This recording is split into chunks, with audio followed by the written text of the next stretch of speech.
Polsek Kuta menangkap seorang pria bernama Imadi Mulyantara alias Tuyul 48 tahun lantaran mencuri uang senilai 10,3 juta rupiah dari kasir minimarket di Jalan Sunset Road, Kuta, Badung, Minggu 23 Maret.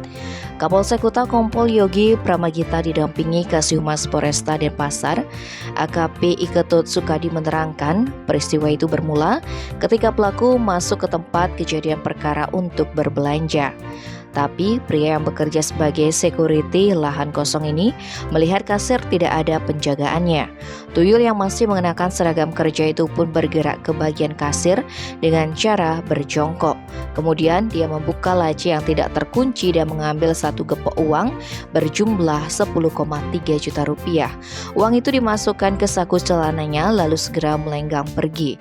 Pihak minimarket yang mengetahui telah mengalami pencurian segera melapor ke Polsek Kuta. Tim Opsnal yang dipimpin Panit Reskrim Ibtu Adi Waluyo segera menyelidiki TKP. Dari hasil analisis rekaman CCTV, diketahui pelaku tinggal di Wengayi Kelot, Denpasar. Akhirnya Minggu 26 Maret sekitar pukul 22 petugas menangkap Tuyul di rumahnya berikut barang bukti sepeda motor serta seragam security yang dipakai saat beraksi.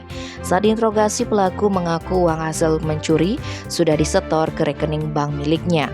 Di samping itu juga digunakan untuk keperluan sehari-hari. Atas perbuatannya itu, Tuyul terancam pidana penjara paling lama 5 tahun. Tim Bali Express melaporkan.